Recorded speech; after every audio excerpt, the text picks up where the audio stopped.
Bonjour ou bonsoir chers auditeurs et chères auditrices de notre web radio R212, notre auteur Abdelghany El Arras, en sa qualité d'expert invité, partage son avis et sa réflexion avec vous dans cet article intitulé « Nouvelle donne douanière américaine, une opportunité pour le Maroc comme hub industriel vers les États-Unis ».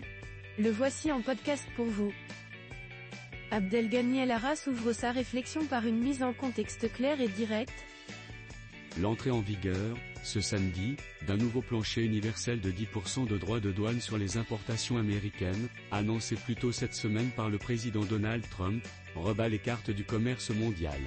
Cette mesure s'ajoute aux droits existants, mais surtout, elle sera suivie dès le 9 avril d'un durcissement tarifaire ciblé sur les principaux exportateurs vers les États-Unis, la Chine, plus 54% et l'Union européenne, plus 20%.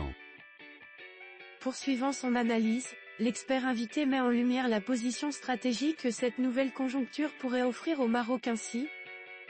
Dans ce contexte géoéconomique en recomposition, le Maroc, parmi les pays les moins taxés à seulement 10%, se trouve face à une opportunité stratégique majeure pour consolider sa position comme plateforme industrielle et logistique entre l'Europe, l'Afrique et les Amériques. Alors que les pays exportateurs majeurs voient leurs produits frappés par des surtaxes punitives, les entreprises cherchent des solutions de contournement.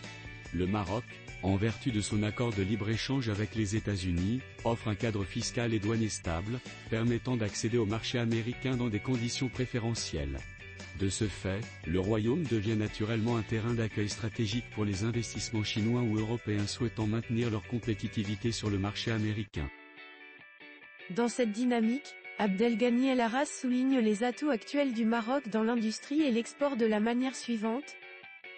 Déjà positionné comme un acteur industriel de référence en Afrique, notamment dans l'automobile, le Maroc dispose d'un écosystème automobile mature, d'une montée en puissance des projets liés aux batteries électriques, d'un réseau logistique performant avec Tangemed comme tête de pont vers l'Atlantique, et d'une politique énergétique tournée vers les énergies renouvelables. Tous ces atouts renforcent la crédibilité du Maroc pour accueillir des unités de production tournées vers l'exportation. Il enchaîne ensuite sur les opportunités concrètes à saisir pour les autorités marocaines, dans un esprit de projection stratégique ainsi. Ce contexte offre une fenêtre d'opportunité que les autorités marocaines peuvent exploiter à travers une offensive de diplomatie économique ciblée vers les entreprises européennes et asiatiques, la mise en avant du régime douanier avantageux, de la stabilité politique et des incitations fiscales, ainsi que la promotion du Maroc comme base industrielle de relocalisation stratégique vers les USA. Des joint ventures marocaines avec des partenaires internationaux pourraient ainsi voir le jour dans des secteurs de pointe, batteries, composants électroniques, systèmes de gestion d'énergie, etc. L'expert invité ne manque pas d'affirmer que cette situation pourrait représenter un vrai levier de montée en puissance industrielle pour le Royaume de cette manière. Loin d'être une menace, la nouvelle donne douanière américaine constitue une opportunité pour le Maroc, à condition de s'en saisir avec agilité.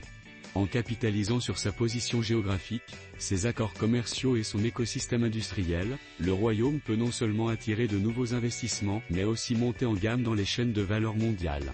Ce serait un pas de plus vers une stratégie d'intégration économique intelligente, alignée sur les mutations du commerce international.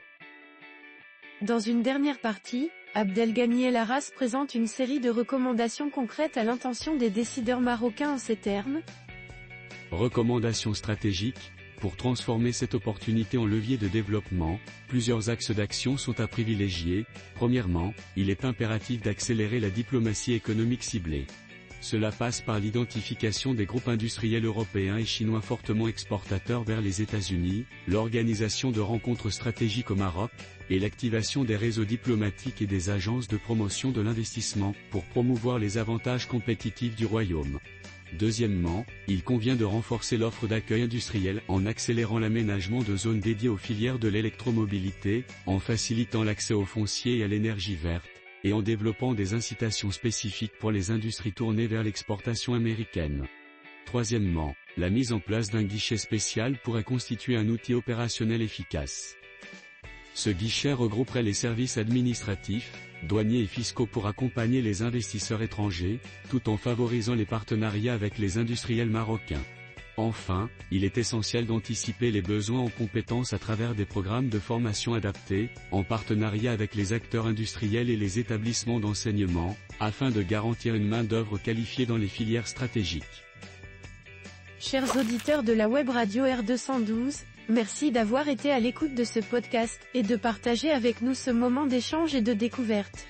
Votre présence et votre fidélité sont notre plus belle récompense. On se dit à très bientôt, si vous le voulez bien.